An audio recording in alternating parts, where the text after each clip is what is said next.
Well, I mean, if this precedent gets set, this new corrupt precedent, pretty soon the only people that can get elected anywhere will be the head of elections. Suddenly, that'll be the only person that can run and win, and then they'll become kings, and their kids will be the only ones that can win.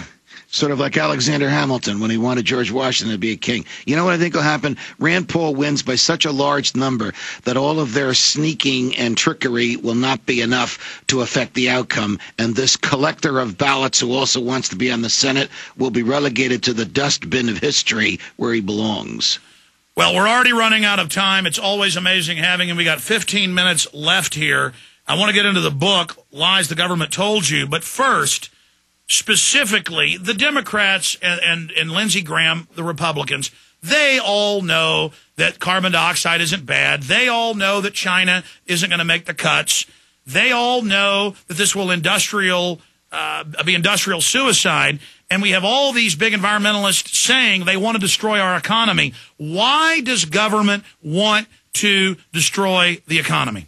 Government wants to control us because of what St. Augustine called libido dominandi. Look, we all know about certain types of libido. This is a lust for power. Before the Civil War, we sent people to our state houses and to Congress who were interested in liberty, who were concerned with confining the government, with assuring that it did not interfere with our natural rights, with our civil liberties, and with our property rights. Since the Civil War, we have sent people to the government, by and large. There are exceptions both before the Civil War and afterwards.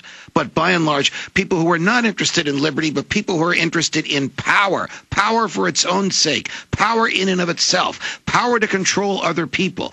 Government attracts those who lust for power. Ron Paul and Rand Paul and Ron Paul's colleagues in the House, and if there are any in the Senate, I'm unaware of them, are the exception to the rule. But for the most part, this is the type of human being that the government attracts. And this type of illicit aggregation of power gets worse and worse and worse because when they get power, they hand it off to their successors, just like Mike Chertoff handed it off to Janet Napolitano. And I know what you're thinking. The answer is no. We are not related. This happens generation after generation after generation. That's why I am not optimistic about our future, because it will take a generation of doctors, Paul, to change this, to stop it, to reverse it. Well, that's what G. Edward Griffin and others have said, though. We have to have the long view of history. We're not going to beat these people overnight. We've got to do everything we can and start resisting now just to slow it down and then stop it and then start reversing it. But the good news is this has really opened people's eyes up. The carbon taxes, the open borders, the takeover of the health care bill, the fact that it is just pure robbery, not even, benevolent socialism, which is an oxymoron. Right. Do you agree, though, that the battle lines are now drawn and that the awakening is exploding? I do, and I believe that the great mass of independent voters are on the side of liberty in this. I believe that the average man and woman who accepted the government for what it was now fear it and now need to understand that they can change it. When I told a crowd in Florida the other night that we have the power to abolish the IRS, the place went wild with enthusiasm. And a couple people said to me, I didn't know that. I thought it was in the Constitution. I thought we had to have income taxes. We have the power, if we work hard enough and educate ourselves, to throw the yoke of tyranny off of us. Okay, Judge, I'm going to give you the floor for the last 12 minutes, and we're going to skip this network break coming up. I'm going to sit back, and I want you to give us a speech, a rant, cover the book, any issues you want to cover, and I'll say bye to you because I always get so intrigued, and I want to back up what you're saying. I'm always adding things. I want at the end of the interview, shut up. But before we do that, I want to encourage viewers to support this radio show and to support our films. We have 2 new films coming out in the middle of April. Order them at Infowars.com. Invisible Empire, A New World Order Defined, and Police State 4, The Rise of FEMA. You'll also see them premiere at PrisonPlanet.tv in super high quality. But go buy the DVDs, make copies, give them to everyone you know, because one of the most effective things that we have ever done is these films, and this unlocks people's minds. It shows them the predatory nature of this global elite. Please go to Infowars.com, purchase the books, the videos, the materials, because they're key tools to wake your friends and family up, and it supports this broadcast. Now, the only caveat or proviso, and I'm going to sit back and shut up, Judge, is before you get into the book and taxes and the nature of slavery and bondage and what we're truly going under, global government is openly being announced. Why do you think they're finally admitting that, okay, it's a world government, it's going to be run by banks? And what is the nature of this world government from your research, and then tie that in to the overarching system of why they want a global government, so no one can run and flee and set up societies that are free, because then that competes with the collectivist and outshines them in every case. So speak to that, and then you've got the floor in the last 11 minutes on any issue you want to cover. Oh, you are so kind and so generous to me, Alex, and I'm deeply grateful to be here. Look, I'm just a simple night watchman that's employed by Fox. My job is to watch the government in the nighttime when it doesn't think that people are watching it and doesn't want people to look at it, to see what it is doing to steal our freedom and to steal our property. The one world government has been around since the progressive era. And you're right, Alex, these people are enormously patient. Obviously, the people who came up with this concept are no longer with us, but their successors are. They are wealthier, they are more sophisticated, and they are just as committed as their predecessors were. They simply want control. They want power for the joy of exercising power in and of itself. Power corrupts.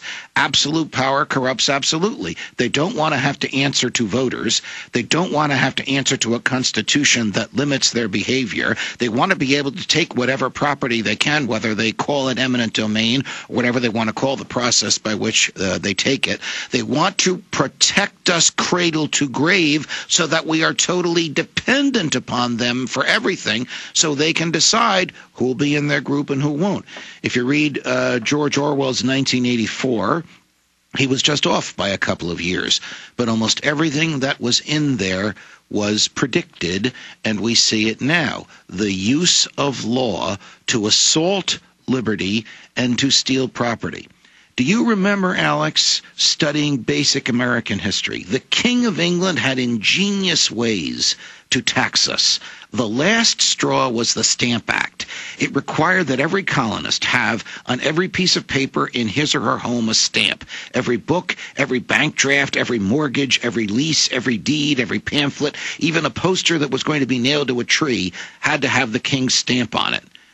Imagine having to go, we have enough difficulties with the post office as it is. You had to go to a foreign post office in the colonies and buy the king's stamp. Question, how did the government know if you had the king's stamp on every piece of paper in your house? Answer, the Parliament enacted the Townshend Acts, which permitted British soldiers to write their own search warrants, and thus they would show up at your home and hand you a piece of paper on which they had purported to authorize themselves to enter your home, ostensibly to look for the stamps. Of course, they would confiscate alcohol, they would confiscate furniture which you couldn't demonstrate you had paid taxes on. They would even sometimes kick you out of the house and take it over for days or weeks or months. We fought a revolution. We won the revolution.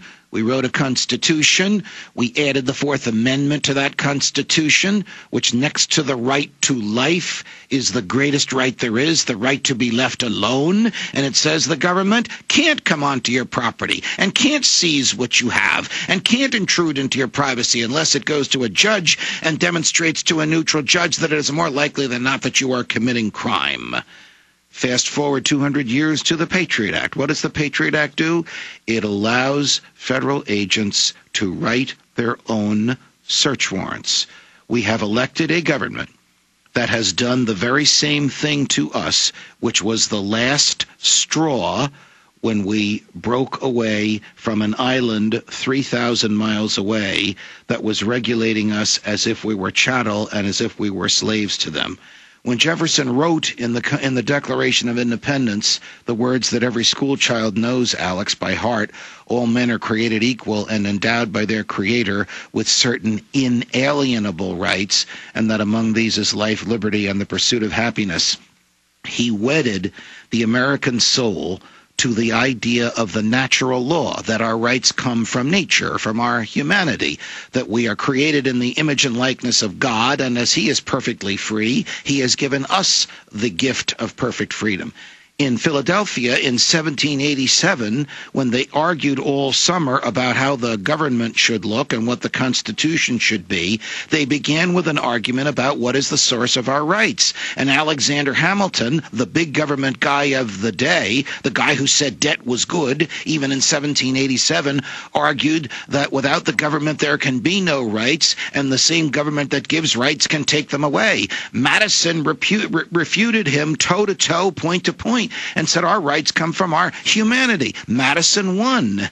Read the First Amendment. It doesn't say Congress shall grant freedom of speech. It says Congress shall make no law abridging the freedom of speech. Why do I emphasize the word the? Because the framers recognized that freedom of speech pre-existed the government, pre-existed the country, came by virtue of our birth.